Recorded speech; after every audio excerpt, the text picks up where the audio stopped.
Bobby Boekanamon. Asanka email question and answer today. Question and answer. Makonya wala ajojo.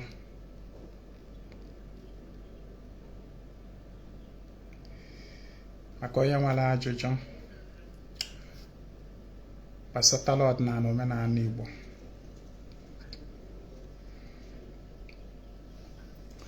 Anyị enyego nkuzi n'ụtụtụ.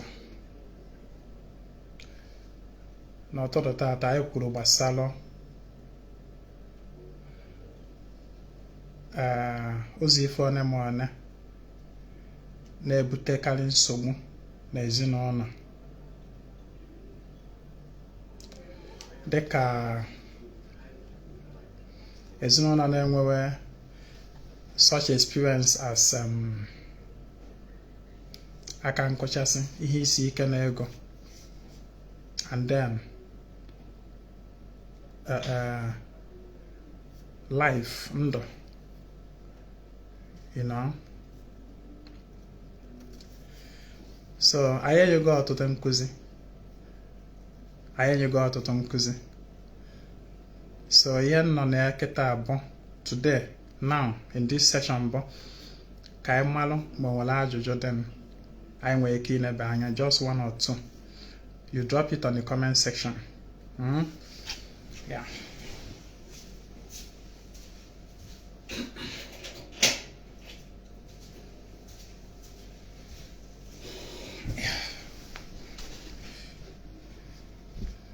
If you have any question regarding Ọdịnanị Omenanị Igbo, you go ahead and ask.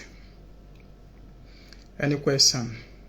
Yeah, good afternoon, Nonso Francis. Hi there, Udode. Udode. So any question?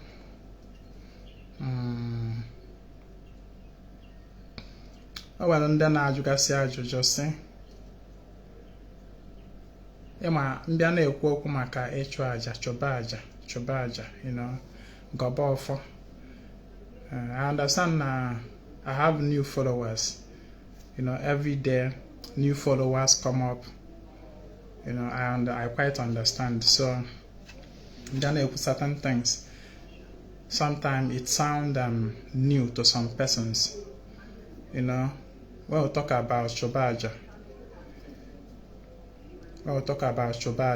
gobo and all that, some people are not asking how will they do it and all that. Manana made kuna one specific thing and akpa no ihe aba ịchụ aja. One know what this specific thing. Ịchụ aja is a compound name. You know, a lot of line of actions taken can be considered ịchụ aja. You understand? Ịchụ aja is simply giving out something in expectation for something in return. That is ịchụ aja. You understand? So you give out something or you perform a specific line of action that involves giving out something, either tangible or intangible, as aja. And my day, our breathing in and out as example. Ni ineku ume, or aja. You give out something, you receive something. Aja kobe. Nothing much. Tell us about libation, pouring drinks. Are there exceptions to it? Okay. What is she? I am new to this Ọdịnanị. Shiamaka Zukwanike. Go to his station. Tell us about libation, pouring hot drink. Are there exception? Oh, well, someone approached me yesterday, and the person was saying something that I'm not one them mother haga na golf. You know, the person when I call that in their people's tradition, na mmadụ nne ya nọ ndụ ada awụsa mmanya ọkụ naanị ma ọ bụ ịwa ọjị ma ọ bụ ịka ya iji nzu wee na-eme mark na onye nne ya nọ ndụ adịghị eme all these things. So how will the person go about the ịga ọfa na-ekwube, you know? So in that case, what I always say is, even your tradition forbid ịga ọfọ, you know, ngewa iji all those materials where one akpọkuchi gị nọrọ gị na ha and all that, because na nna gị ka na ya. You know what I do? What I do is that in the physical presence of my father, despite that I am a dibia, nna m nọrọ here now, physically present with me. I don't aga ọjị, I don't awa ọjị, unless man na m ebinyere m aka sị m ụwa onye abụna m awa. Nna m nọrọ here now, physically present. Ma ewelu nzu na-eme mark naanị n'aka nzu naanị, adị m eme in the physical presence of my father. Ọ bụ na nna m nọrọ here now, enwe m ike iwere mmanya na-atụsa naanị. I know they do am. Despite I am a dibia, I leave those things to my father. That is why I have my own agwụ. My own agwụ, personal own agwụ na be m ebe. So all those things, if I want to do them, I enter own agwụ. I enter my own agwụ and then I do all these things there. You understand? But in the absence of my father, no, I'm not physically present, I go on and do those things anywhere. I do not think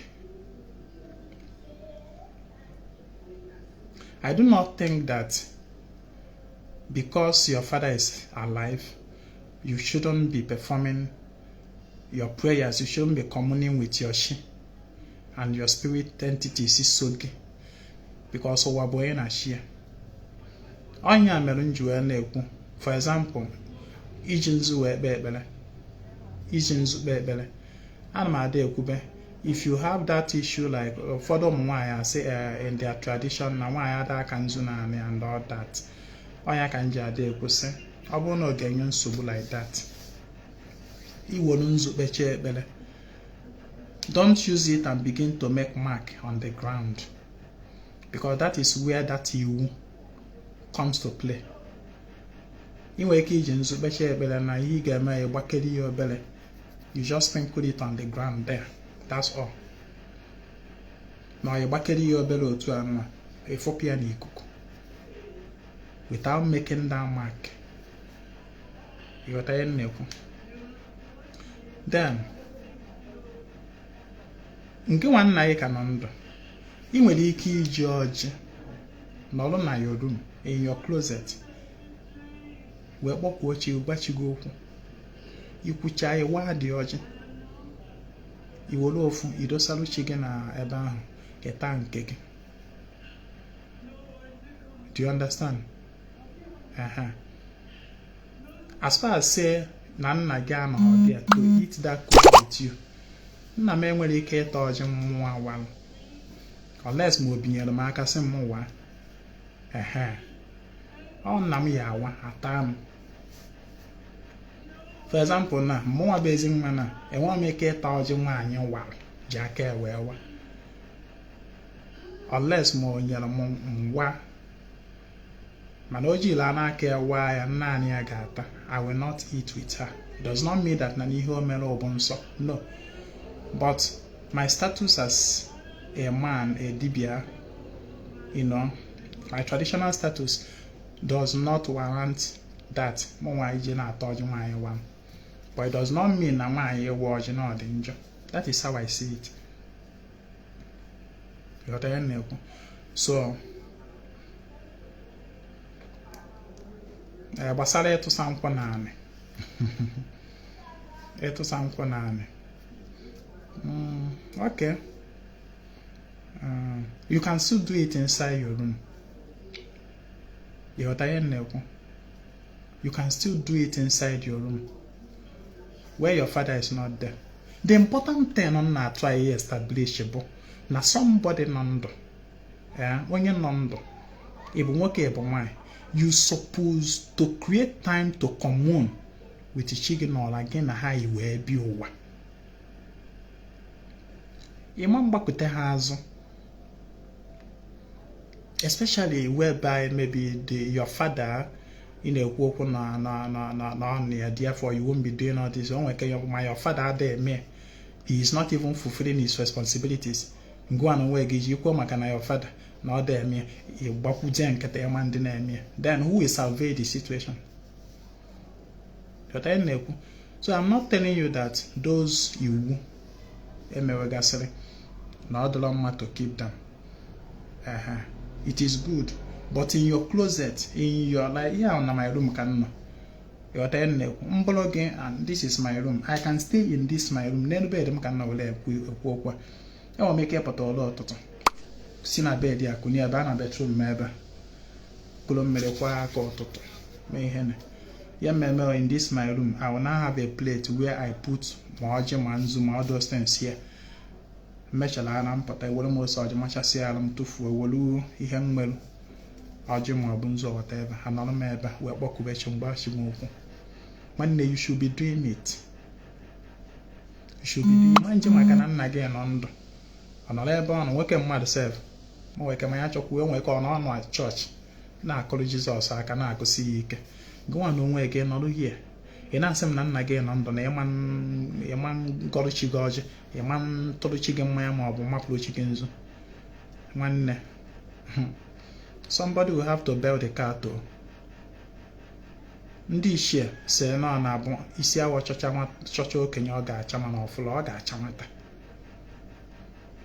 You see more now. I've been a Benham now.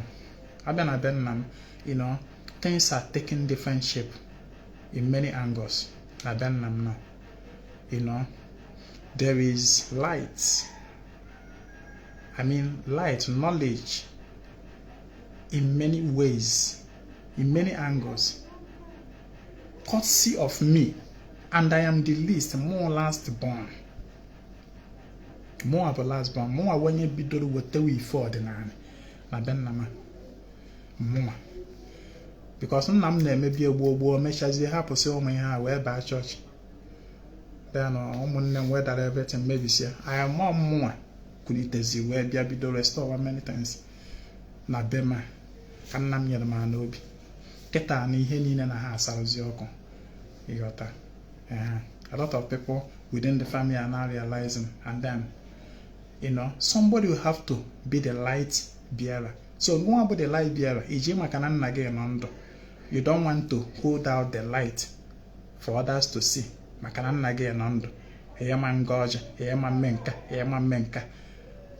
that family will remain in darkness. Good afternoon, everyone. In your teaching this morning, you pointed out that some challenges many families have today is as a result of pledge made before one deity or the other were not fulfilled.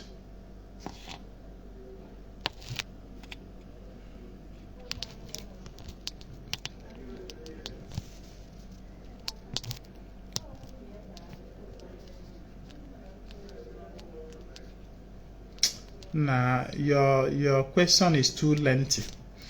Facebook, and I don't. Can you just in one line ask this your question? Just summarize, please.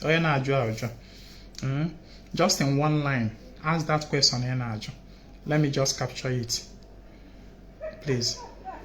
Your first question, he has talked on it before. It's okay.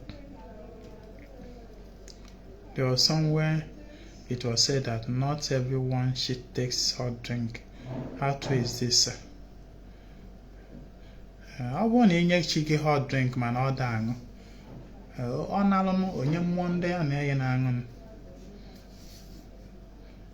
on a more, she might be more. She might be more. More than a guy like entourage, or she would the leader. You are tired, no woman one day and now you know. enwere isi mmadụ, o nwere ike nga ya na ya, o nwere agwụ ya na ya, o nwere aja anị ya na ya, o nwere ndị ichie ya na ya, o nwere ụmụada ya na ya, ụmụ ọkpụ ndị inyom ma aja anị ma ndị mmiri ya na ya, o nwere ogwu na udo ya na ya, anyanwụ na-agbara n'ọdị ya ndị ya na ya. Mmụọ sochi buru ibu ma ndị be nna ma ndị ikwu nne.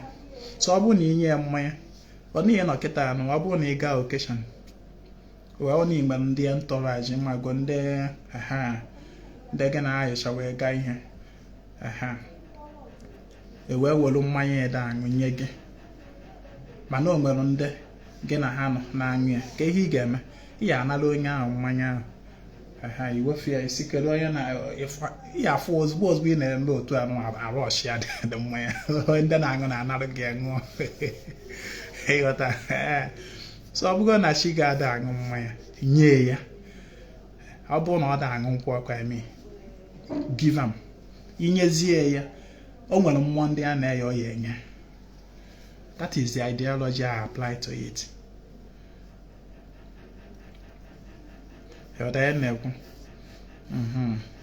So that is it.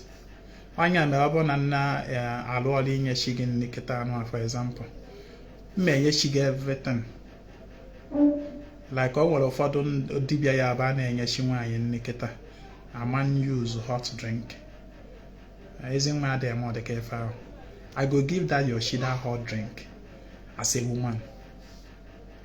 Nyezie chi gị ọ bụrụ na ọ da aṅụzi, o nwere mmụọ ndị ya na. That is why oge m na-ekunye bụ chi gị n'iru anyanwụ, otu m si arụ ọrụ nke m ka m na-enye ụnụ fọmat. Oge m na-ekunye bụ chi nne na-arụrụ gị ọrụ inye chi gị nne na na-eku chi gị n'iru anyanwụ, ka m na-eku ya ka m na-eku mmụọ ndị ya na ya yi erikọ. Adị m akpọ nri dị chi, ana m akpọ ya na-akpọ mmụọ ndị ya na ya yi were erikọ, were arụrụ gị ọrụ. So they will all emerge. So nye chi gị mmanya ọ bụrụ na ọ da aṅụ, o buruzie onye mmụọ ndị ọzọ ya na ya na-aṅụ. That is it. How can one know when spirit is talking to you?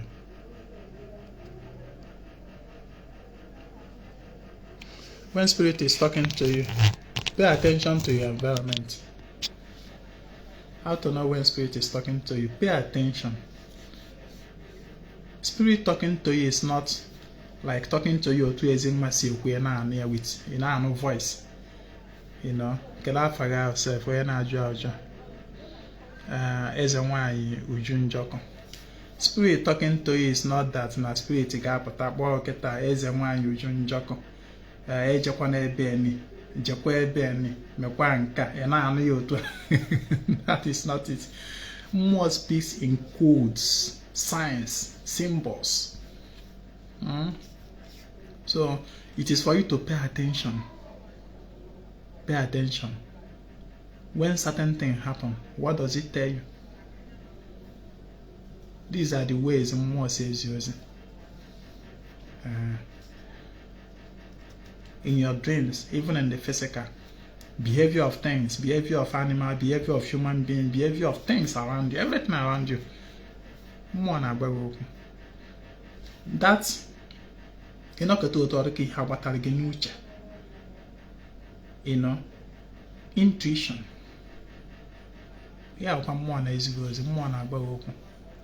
Just pay attention. One specific formula to it.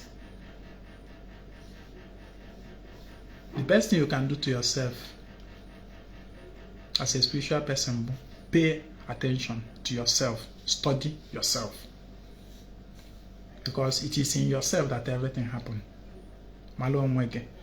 That philosopher said, man, know thyself. Because it is in that knowing of self that you begin to discover a lot of things. That is when you begin to reduce. Okay, now what's so mad to say about you reduce it because you now know yourself better. There will no longer be need of going to another person to tell you about yourself. But they have just stage by stage anyway. And is it right for a woman to dance on ground? I have said that now.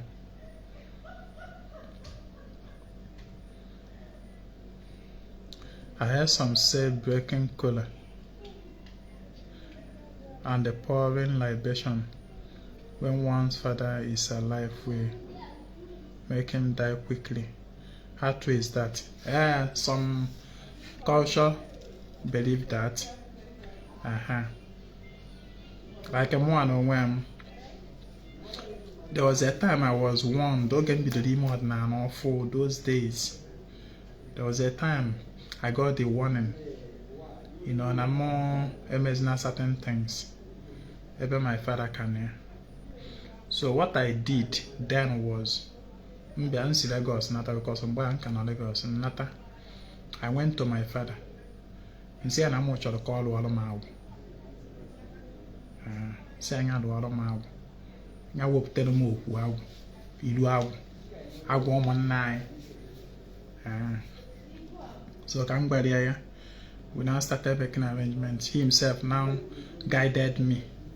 Although the man who bore you see a woman nine then, or some more guy meet the man. Then more he guided me on some utoiges were me. So I went and informed the Kunnem, and then the man Norman Nam. So they guided me on the processes and protocols and everything. A feast here there for the Elwau. So that day my father was there. That man Onisia Omenanị was there. And then some of my uncles and all that. Then they were there. So how were Lualoma where my own Iruawu? By that by that Namlolom, he have divinely authorized me to go ahead into Idnemi Femu. You understand? Obie Golmaka. That is one in our nation, none Lord then that none name a certain thing without due permission from my father. My father, none name woman and I watch and I told him does. My father, that I should go and officially and formally seek his permission. Macano command. So the way I now sought that his permission, Boyga where Nalwalomau. So by Elomau, whoop tell me you Mother Lord will say to get up an altar. Why is the person telling you? Go ahead and take care of your altar. How you help with her? When you come more folly, on the moon you're more for a woman nam. Together with that, when you say a woman nam, the man and one and all the two. Together with the other peoples not around, they jointly gave me that offer a woman nam. So with that, I have obtained my father's authority and approval. Even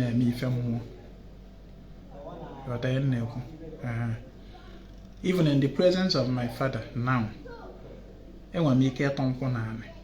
but respect demand that when he is physically present, I shouldn't.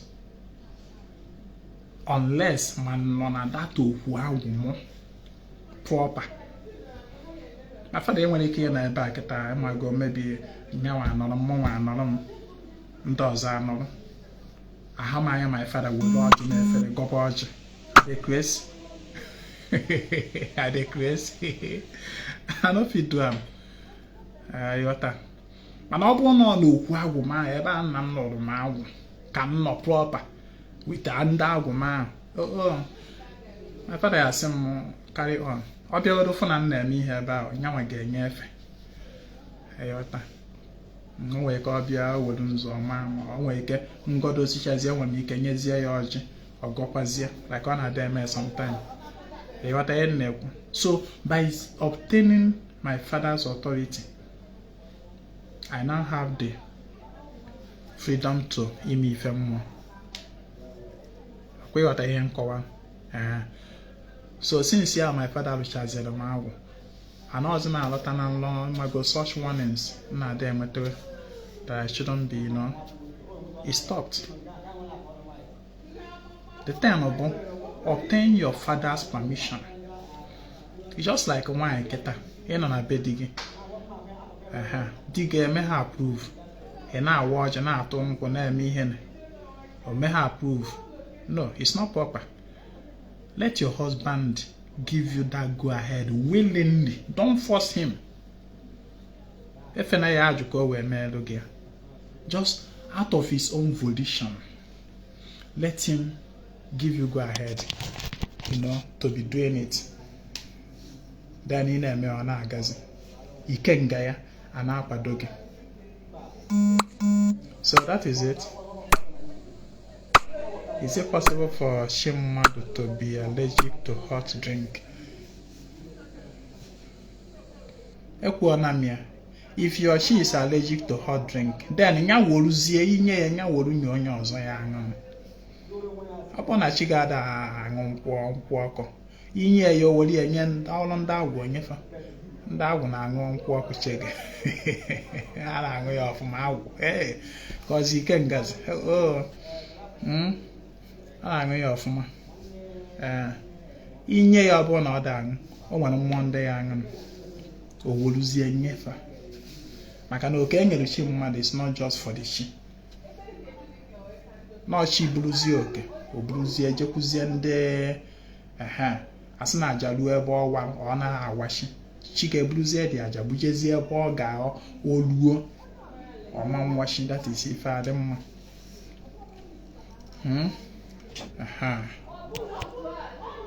Wala ajụ ọzọ.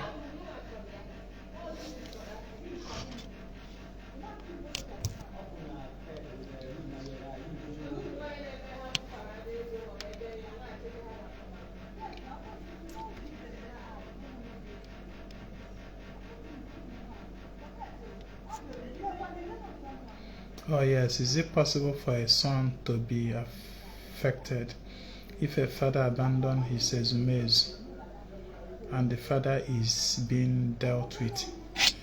Of course, now the son will also, the children, all of them, the hammer go they hit all of them. Man, all ga catch na the person, the eldest, the person, which is that your father. And when your father is no longer there, it will be on his diokbala. I can go on and the diokbala may be a lot of responsibility. What's not again? Now, this question of pledge to more by one's parent, does that also apply for your ezumezu in respect of the direction you gave concerning the vocation of your ezumezu to do things? My brother, whenever you call on anyone and you voice out and ask for something and you promise something in return, just make sure na ọ bụrụ na mmụọ ahụ meelu gị ife ahụ ịyọ, you should go and thank the mmụọ. Ịghọta ihe m kwuru? As far as ọ nọ na ịgbara afa the mmụọ, i wee kwuo ife the mmụọ meelu gị, go and thank the mmụọ. Maka na ụwa anyị nọ near is about contract. Nye m nka nye gị nka. Ọ bụrụ na mmerụ ga-eju na ihe mere m nke ị ga-emere m, ọ ebe a ka nsogbu ya nọ wee dị. Can you appease your family mmụọ through your shi? For instance, if there is no sign of symbol of, yes, ekwugoro m ya. Na ọ bụrụ na if it is difficult for you, ọ bụrụ na ọ na-afịa gị arụ, na ịgbara afa sị gị gaa na mmụọ be nna gị gaa mee nka, gaa na ikwu nne gị gaa mee nka, ị gaa na mmụọ be nna gị nwanne, o wee bụrụ na ihe niile dị upside down, the church take go over nothing, it is practically impossible for you to do that there. Or maybe doing such that you are asked to do will create enmity and cause some problem and even make things to get worse. In that case, focus on your shi. Because you can appease your shi from anywhere. Focus on your shi. Kashigi ne ekuziri go amanke. Chigi naluzi oke. ọ mazi otu ọ ga-esi wee mezikwa oke zuo ọnụ on your behalf. This question of pledge to Morgan,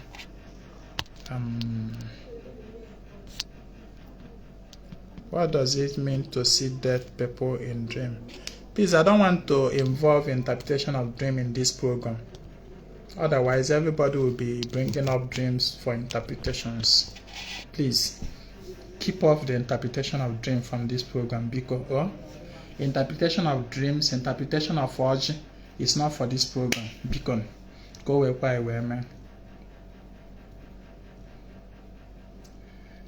Can somebody give his, she, or our something wherever he or she is? Yes. You can. Okay, no Lagos. I don't know Lagos. And then inside my room. Inside my room. That time my room in Lagos. Room and work at my room self. And man inside that my room. Just mepe one window. Nalo dear me. A boy be called now watching.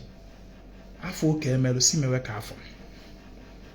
So you can stay anywhere and do for your shoe whatever you want to do. Ma everybody be on na be emeru gị. When feeding a particular energy deity, she hope it's advisable to invite other energies to come and what have I been saying here? Na-ajụ ajụjụ Chinedu.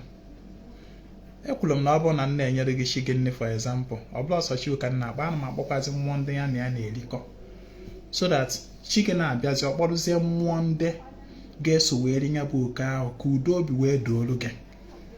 Ịghọta ihe na-ekwu? How can I know my chi? Onye na-ajụ ajụjụ ebe a?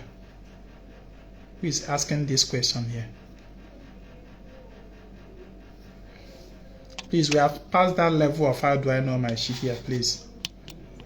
We have passed it. Oh, go through my page, you will understand. We don't pass that. This is your question, question, then nozzle. I got a go nozzle. Nozzle in a second, they can adjust the nozzle. Go and read the article I wrote last night. Thanks for the answer. You are, what if one's father forbid Ọdịnanị and Omenanị after telling him your intentions? At least ịgwago ya bụ na ịgwago ya. Then you go ahead.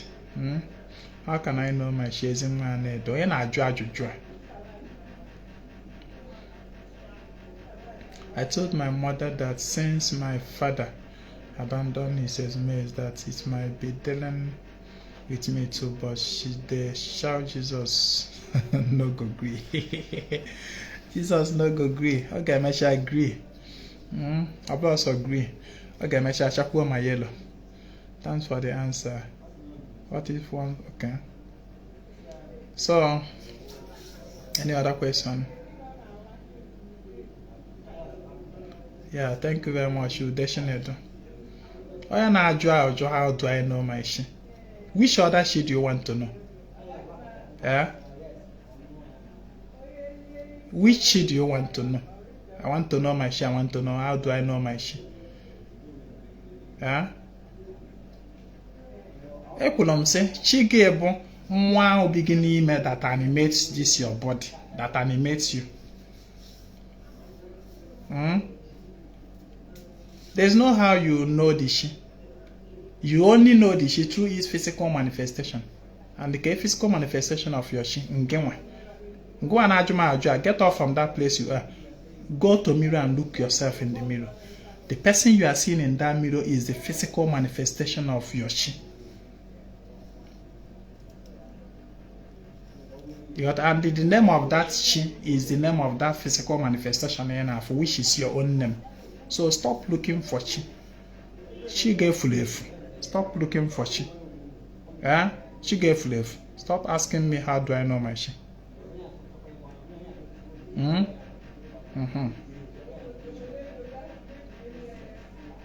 So I don't know if there's any other question.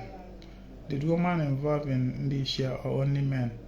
And this share comprised of women and women.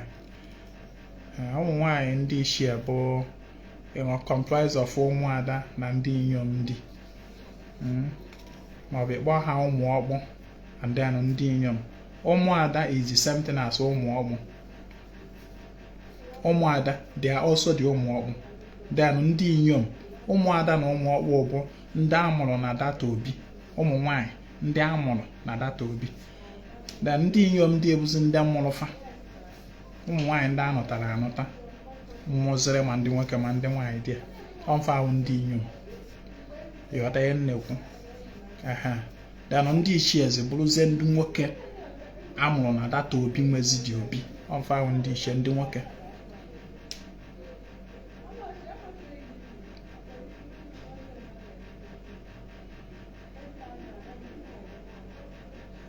Udode.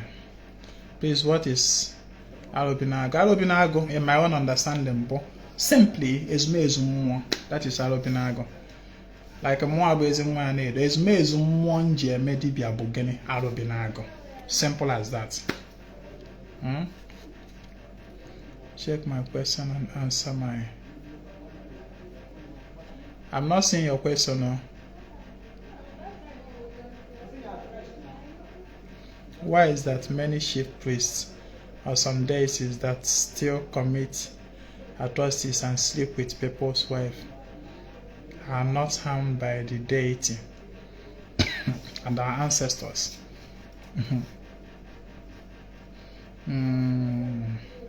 Ịma na ọbụla mgbọsị egburu ka ọ na-ada, ọbụla mgbọsị ụkwalel adara ka ọ na-ele.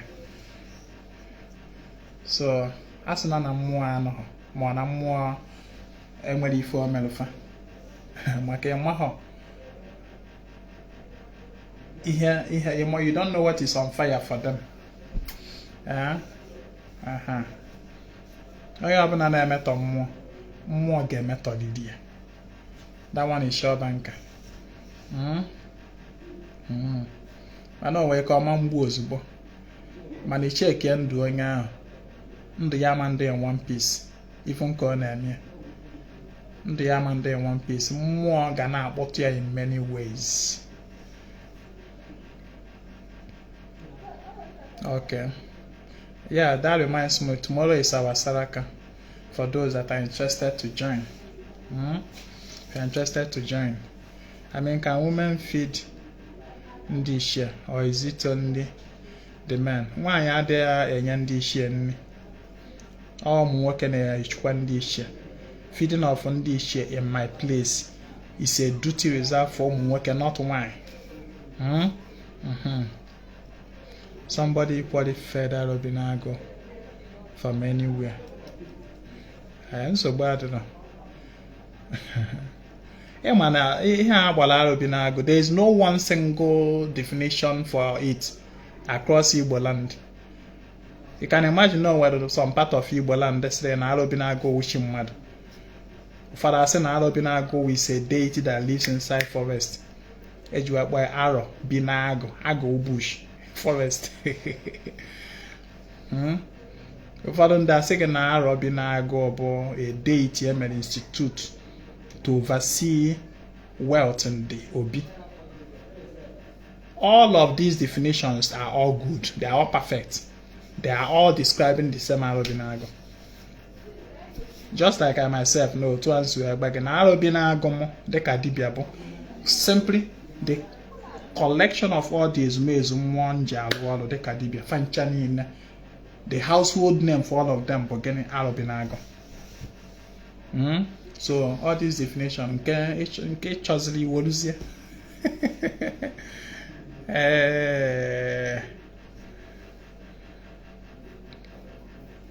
I asked if I can play with things inside my room and blow it out through the window. Yes, you can. Sir, I just want to say this. You are one of the real ones left. Please don't change. Yes, for whatever reason. Dialogue. Can someone kill goat for his Arobinago? You can. Whether goat or cock or efi. ma ga-egbunarị ya mmadụ cha ọha mmụọ Igbo na-eri mmadụ. What were experiences like when your ezumezu came for you finally? Tell us. Why is it that this new generation Dibia don't focus on a particular work he may be assigned to? My experience when my ezumezu came for me. It's a long story now. They came for me and they asked me to return to village. A city boy like me, a graduate like me.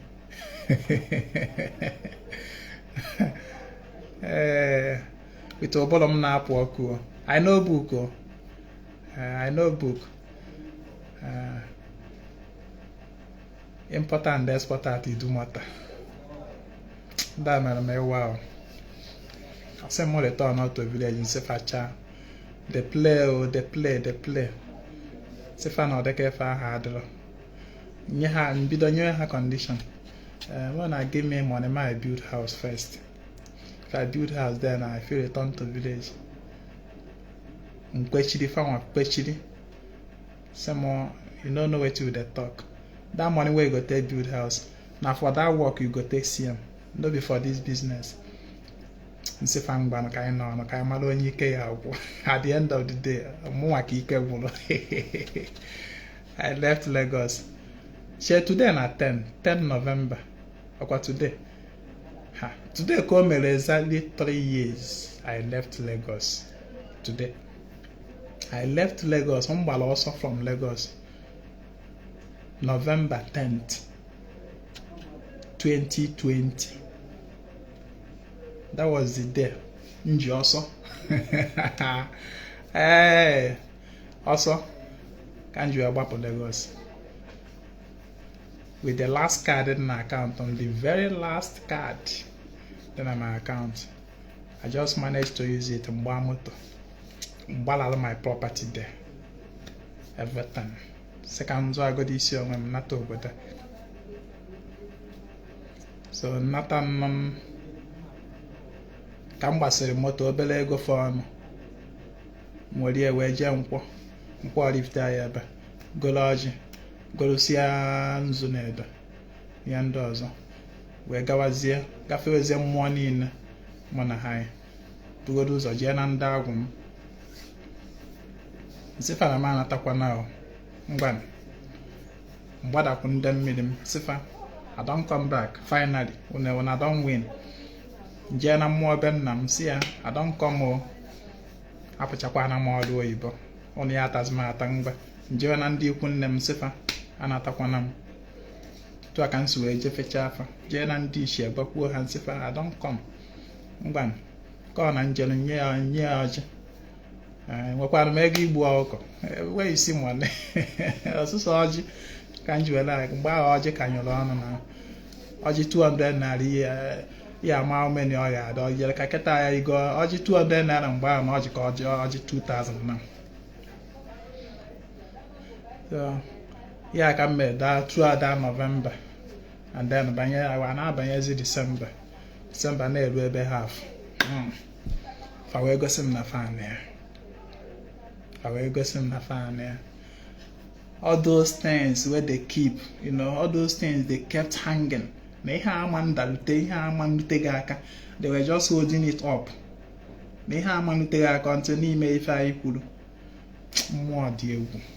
More can humble person. Chai. Odo ma no mfon aji aka fa hang say everything. Ya na so zo mma de ekuchi no mfon akuchi everywhere. Even favor for people to favor you will be so difficult. Man didn't mechari for myself that ordinarily they should favor you. They just cop on they just forget you just like that. All more than me. That na how man chetana tag. You know, because which have on no na Lagos these people na chetan na magona favor some. I will not think about coming home. So, but when I now eventually come home and then they started releasing those things. That was when people nọcha na Lagos those days lụchalụ some ọrụ na-arụkarị mgbe ahụ bọọlụ ikpe ekpere na ekpere ndị mmadụ ekpere ịghọta iji ọjị kpee ekpere kwuo okwu ma ọ bụ nzu and all that because adụmarụkarị ọrụ ịchọ ibupụ aja na-ebupụ aja na streeti mmadụ chọọ ka enwude ụbọchị ege niile emejuju adịkwu mma eje mmiri mgbe ahụ na Lagos anọrọ m ihe niile nọ na Lagos onwe ụbụlọ mmiri nọ na Lagos m gara gachụ aja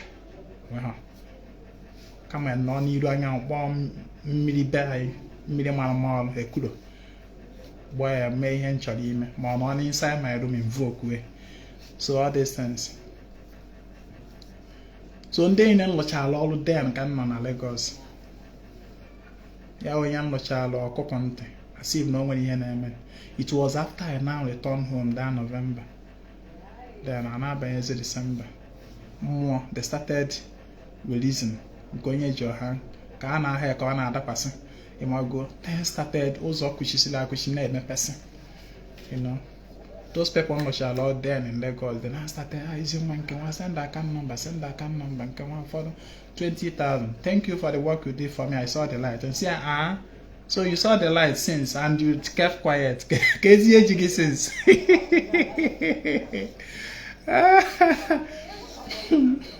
ezi nwa thank you nke nwa ibe nwa ụfọdụ 50,000 o wee ya nke nyere m 100,000 mgbe ahụ just for Thanksgiving and all that.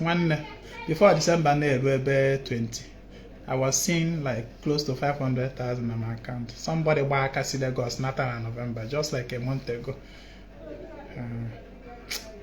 Mmụọ egosigo m ife better yes. All blood by power. It's not by muscle. All blood by amaka m ife. Yeah, it's by being obedient. Simple things. And agbara m ọnụ mmụọ niile njefere onweghọ nke nwere ego igburu ọkụkọ sef even ọ ya ka m ji agwa ọnụ ife nata ihe mmụọ wite ọjị ya ọsọkwa ọkwatuoro mmụọ ahụ efi ọma mmerụ ya ọma mmerụ gị ọjị ka m ji wee gafefa abido na-emepesa ụzọ ụna m nọ na ya na-adị ihe ahụ my house ka m nọ na ya ọnọfọ na nwayọọ everything na ha akụlụ ọnụ ofu mbọsị enwere m ike see picture tinyegodo online. It's a bungalow building, just small house, but then foundation on up on January of that was anatam na late November of 2020, but on late December of that same 2020 with the war block. But on early January, May foundation on but on a mobile Bema around January of 2021, January 10 or thereabout.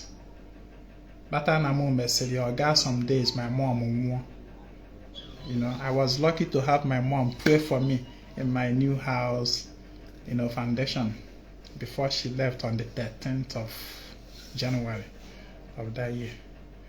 So it was as if not on HM can make foundation on them. Hi, okay, better name than bearum that day. It will me now.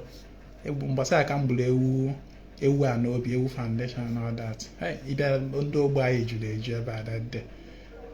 So it was in that G1 name with the support of people. My name now. Ibatazi is being anyway. Mani na agwa bụ na mmụọ dị ile. Mmụọ ada eme mmụọ aghụghọ. Ada eme mmụọ kọna nya ife aghụghọ.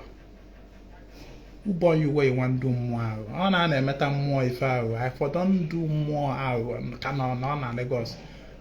Who go like come village come sit down?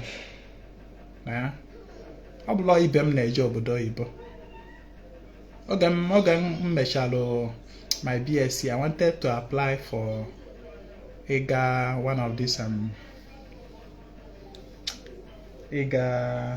Galafo over there, Canada, can get my masters. I applied, but at the end of favor home, I believe them on a silver door, but name of me. I believe them on in one big market or the other, na-atụ afịa, na-eme business, na-emesi ike.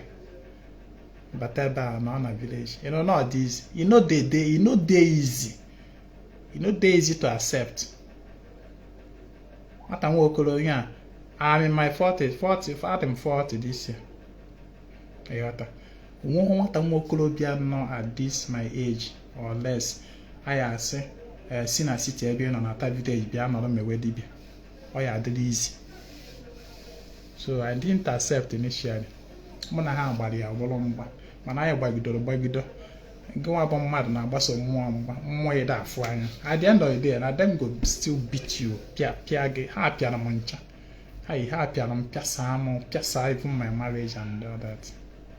But later on, all those things I lost are coming back. Can a woman break collar to her maids in her chamber when her husband and children are at home? Abona dear no, Ogocha no onye dear warrior. Yes, that is what a sensible woman should do. Unless my dear, a beauty I cannot just see a gabanilu. Then Ogocha is maids your walofa. Can someone do his album at his father's house and later relocate it to his own compound? Yes. You can do that. Why we do it no ben elwawo oluchawo onuziadi osiarizi awu ya jiwe na bedi ana esegari awu esegari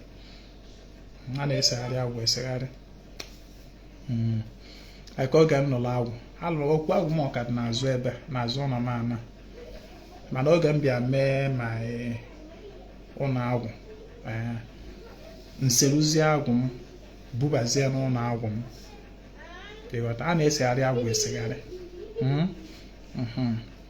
Or the imitate dibia or cowaru to yes, may your personal dibia. About one then about one dibia. Dibia on a fully fessor, dibia on a fully fessor. Have a personal dibia.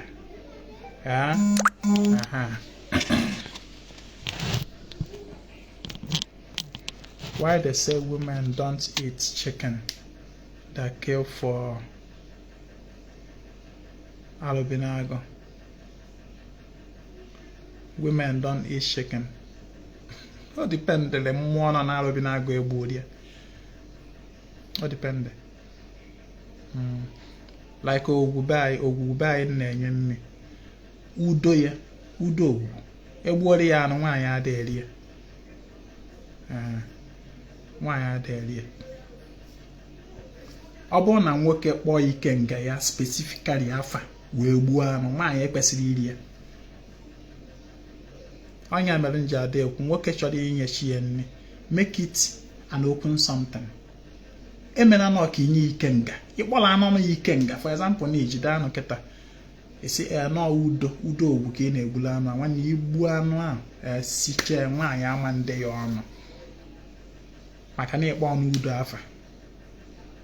I got a mana ọ na-ebịa kịta anụ nwa isi na ogwugwu ka ị na-egbula anụ anya na ezumezu mmụọ ndị ya na-eyi of which ezumezu ya na-eyi include that udo.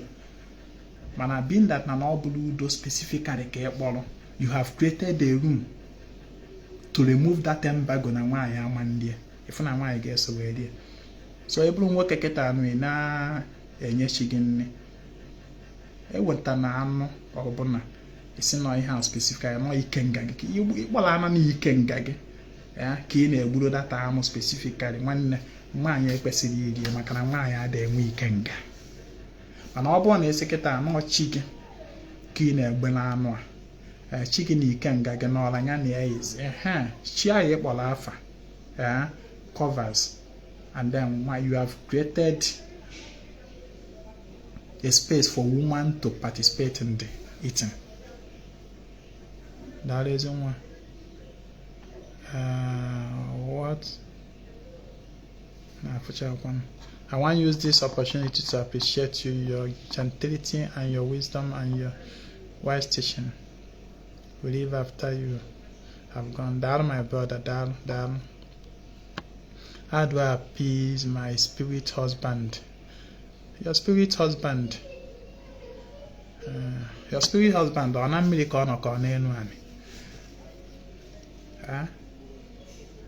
Ọ na mmiri ka ọ nọ ka ọ n'elu anị? Ọ nọ na mmiri ka ọ nọ. Ịkpajere ya ife na mmiri na. Gba dibịa ka o nyere wa aka wee mee. Asị na ka ije mewe n'onwe gị. As far as ọ na dibịa akpọbara gị gaa ụmụ ọrụ ahụ before, you need dibịa to do it for you, so that subsequently ihe ị ga na-eme na-agazi na-ekpe ile ọma ndị otu. But you need a dibịa. What is the meaning of Arobinago? Onye ka na-ajụkwa ya? How do I? Okay. Is okra soup permitted in Ọdịnanị? Okra soup. O nwere mmụọ ị na-asọrọ okra? O nwere mmụọ Ọdịnanị sị gị na ya na-asọ okra? I don't understand your question. Can a woman break kola nut and pour it in the river? Yes, you can. But more strong. Them mess my father up, but him too stubborn. Hey, happy I don't always remember my dream when I wake up. Please, does it have any spiritual reason? Forgetful dream is not a problem to worry over. If personally using because onye no n'ụwa na-echetacha nrọ niile 100%. And there is, you know why I don't worry over forgetful dream? Because there is no particular solution here. So anything that doesn't have one single specific solution, I don't see it as a problem. Because if I begin to see them as problem, you go to worry me. And I go to think about negativity. Hey, I don't remember my dream. Hey, this, and you become downcast. You begin to build up negative vibe inside you because of problem. Meet 10 different DBS now. But have your solution to forgetful dream. They will not tell you the same thing. They will not tell you the same thing. Forgetful dream, I don't worry myself over it. Not chalano lo to anu. Here meme nkunya ni mepe anyam. I'll just like calm down, relax to see if I can remember the dream. If I remember, I can name him. If I don't remember, it does not stop me from doing what I should do. Forgetful dream. It doesn't stop me from my daily golf. It doesn't stop me from normal ajanna chukasi. Whether my it doesn't take anything away from me. So why worry over it? I don't worry over forgetful dream. You're there never. So that is it.